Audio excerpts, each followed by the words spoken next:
भारत में कोरोना का लगातार उतार चढ़ाव जारी है।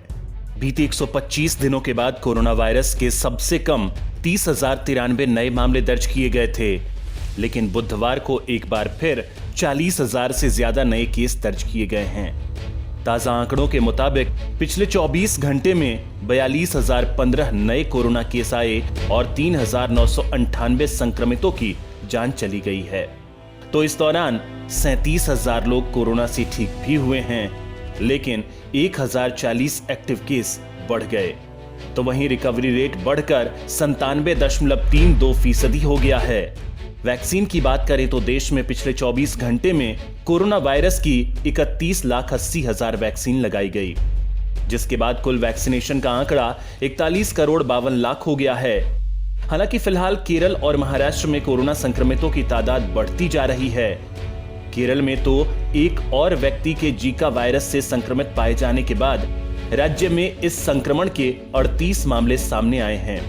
हालांकि कोरोना को लेकर मोदी सरकार ने एक बड़ी गुड न्यूज देश को दी है। स्वास्थ्य एवं परिवार कल्याण मंत्री मनसुख मांडविया ने राज्यसभा में कहा कि कई भारतीय कंपनियां अपने कोरोना वायरस के टीकों का उत्पादन बढ़ा रही हैं।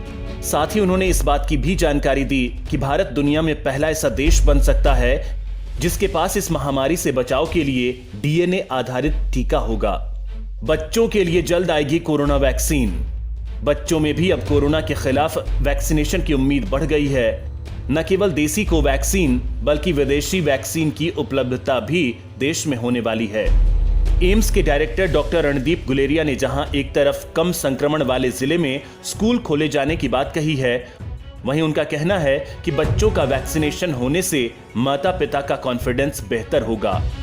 वे अपने बच्चे को स्कूल भेजने के बारे में सोच सकते हैं। डॉक्टर गुलेरिया ने कहा कि देश में बच्चों पर कोवैक्सीन का ट्रायल चल रहा है। ट्रायल की रिक्रूटमेंट पूरी हो चुकी है। इसके ऑब्जर्वेशन और इम्यूनिटी का डेटा तैयार किया जा रहा है। उन्होंने कहा कि पूरी उम्मीद है कि इसका अंतिम डेटा सितंबर तक आ जाएगा और उसके बाद बच्चों में भी वैक्सीनेशन शुरू किया जा सकता है। उन्होंने यह भी कहा कि कोवैक्सीन के अलावा भी कई और विकल्प हैं, जिसमें जाइडस का जाइकोव डी वैक्सीन है। इस वैक्सीन का ट्रायल बच्चों पर भी हुआ है। कंपनी ने भारत में इस वैक्सीन के इस्तेमाल की मंजूरी मांगी है। इसके अलावा फाइजर का भी ट्रायल बच्चों पर हुआ है, जिसे FDA ने बच्चों में इस्तेमाल की मंजूरी दे दी है। आने वाले समय में कई विकल्प होंगे। जिस तरह से सबूत आ रहे हैं उसमें यह भी देखा जा रहा है कि बच्चों में वायरस के खिलाफ एंटीबॉडी भी मिल रही है। देश में 2 से 18 साल की उम्र के बच्चों पर कोवैक्सीन का ट्रायल जारी है। दिल्ली के एम्स सहित देश के 6 सेंटरों पर 575 बच्चों पर यह ट्रायल हो रहा है। पहले डोज का वैक्सीनेशन हो चुका है, दूसरे डोज की भी शुरुआत हो चुकी है, लेकिन इसका रिजल्ट आने में सितंबर तक का समय लग सकता है। अंतिम रिपोर्ट आने के बाद ही फैसला लिया जा सकता है कि बच्चों में इस वैक्सीन का इस्तेमाल किया जाए या नहीं। जल्द आने वाली है जाइडस की वैक्सीन। कोवैक्सीन से पहले भारत में जाइडस की जाइकोव डी वैक्सीन का इस्तेमाल शुरू हो सकता है। इस वैक्सीन ने इमरजेंसी इस्तेमाल के लिए DGCI से मंजूरी मांगी है।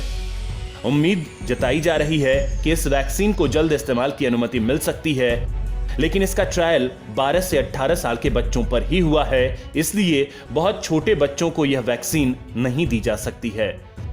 लेकिन इस वैक्सीन की एक और खास बात है जो बच्चों के इस्तेमाल के लिए बेहतर हो सकती है कि यह वैक्सीन निडल फ्री है। इसे जेट इंजेक्टर से दी जा सकती है।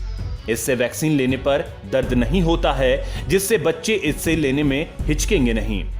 इसके अलावा आने वाले समय में अमेरिकी कंपनी फाइजर की वैक्सीन को भी देश में अनुमति मिल सकती है।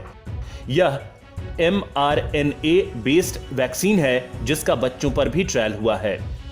इस वैक्सीन को FDA की मंजूरी मिल चुकी है, लेकिन इसके भारत में इस्तेमाल की अनुमति में अभी और समय लग सकता है।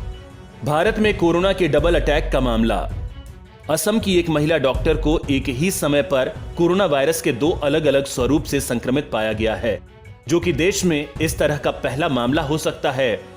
ICMR के वरिष्ठ वैज्ञानिक डॉक्टर बी बोरकाकोटी ने यह जानकारी दी है। कोविड रोधी टीके के दोनों खुराक लेने के बावजूद डॉक्टर वायरस के अल्फा और डेल्टा दोनों स्वरूपों से संक्रमित पाई गई। RMRC की प्रयोगशाला में मरीज में दोहरे संक्रमण का पता चला है। डॉक्टर बोर काकोटी ने कहा कि दोहरे संक्रमण के कुछ मामले ब्रिटेन, ब्राजील और पुर्तगाल में सामने आए थे, लेकिन इस तरह का मामला भारत में पहले सामने नहीं आया है। टीके की दोनों खुराक लेने के करीब 1 महीने बाद महिला और उसके पति कोरोना वायरस के अल्फा स्वरूप से संक्रमित पाए गए थे। दंपत्ति डॉक्टर हैं और कोविड देखभाल केंद्र में तैनात थे। महिला डॉक्टर में हल्की गले की खराश, बदन दर्द और अनिद्रा के हल्के लक्षण थे और उन्हें अस्पताल में भर्ती कराने की जरूरत नहीं पड़ी। हालांकि इस मामले में ICMR ने कहा है कि यह वायरस के किसी भी अन्य मोनो संक्रमण की तरह ही है, लिहाजा चिंता की कोई बात नहीं।